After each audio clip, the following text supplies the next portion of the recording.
Hi, I'm Christina Bellantoni with Talking Points Memo, and I'm at Netroots Nation, and I'm here with congressional candidate Tarryl Clark. She is running in Minnesota's 6th congressional district against Michelle Bachmann, a Republican who is sort of a favorite target among the progressive Netroots, which Netroots Nation is here. Now, I notice, I find this very interesting, you are the most prominent booth here on display. Why is that, and why is this race getting so much national attention?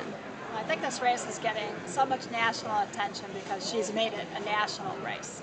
And really this is about the struggle about are we going to continue to move forward to make sure that we have restored prosperity and economic growth for all Americans, or we go back to the failed policies of the past. But for me, I'm running because she is doing nothing for the people of the 6th district. And while she's running around the country and really showing that she's for the big special interests and trying to create a name for herself, people back home are hurting. And by her own admission, she's done nothing of substance in Congress to do a thing that will help the people in her district. Now, she also happens to be here in Las Vegas. I attended the Right Online convention last night at the Venetian, and she was the keynote address. And someone in the audience shouted, "You should run for speaker." What's your response to that? Well, I think that she'll need to find a new job after we win this fall. And it's another example of her really, again, trying to create some celebrity for herself as opposed to headlines instead of doing things. So she is certainly become an object for a particular group of people in our country. But really that's not what things are about. That's not what the job is. The job is about bringing people together, whether you agree with them or not, and figuring out how to do what's right for the people of our district.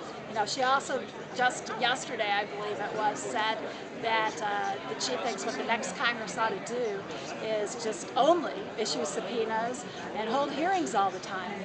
And that doesn't really sound like an agenda that's going to do anything for the people of our district or the people of the country. Now, it's sort of rapid fire. She's presented you as being in tone with, the Obama-Pelosi-Reid agenda. She says she'd repeal health care reform and financial reform and these sorts of things. Do you support sort of what the Democratic agenda has been this year? Are there any decisions the Democrats have made that you disagree with this year? Well, I think started off with where she's at.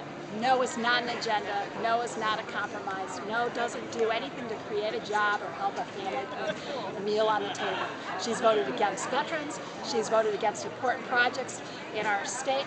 She's voted against education and helping make college more affordable. You name it, she's voted against it. What's she actually for? And what would our communities look like under that agenda?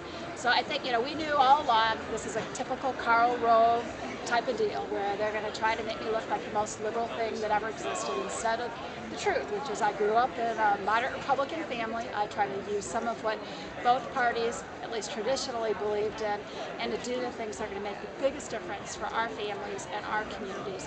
There are a few things. I don't think that the health care bill, while something desperately needed to be done, contained enough, did enough on cost containment. I'm against individual mandates. Minnesota has been a leader in health care. We've shown that you can get just about everybody covered without having mandates. So while I think it was so critically important that they did the steps that they did, I think there's some changes I'd like to see. I was entirely against, this was right before the president came in, but the bailouts and about what has happened with Wall Street, because Main Street's suffering. I hear from small businesses and people who have been working so hard that really just can't get normal lending going on. Well, Michelle's out there sticking up for Wall Street. She's sticking up for big insurance. She's sticking up now for BP. That's not what our district's about. So I think those are a few things. Another thing that I've been very frustrated, I recognize they needed some time after the Bush administration, but it's been a year and a half, and the regulators are just way too cozy with the oil industry, and we need to stop that. We need to make sure that the oversight actually happens. So, those are a few differences. I'm the real fiscal responsible person in this race. When the economy tanked and our budget got in bad shape, I actually cut my compensation, I cut my office expenses. What did Michelle do? She expanded her office, she gave people big raises, and she did increase taxpayer-paid mailings. Well, that's not right. So I think it's time for her to have a job that she's interested in, since clearly she's not interested in the one she has. Thank you very much.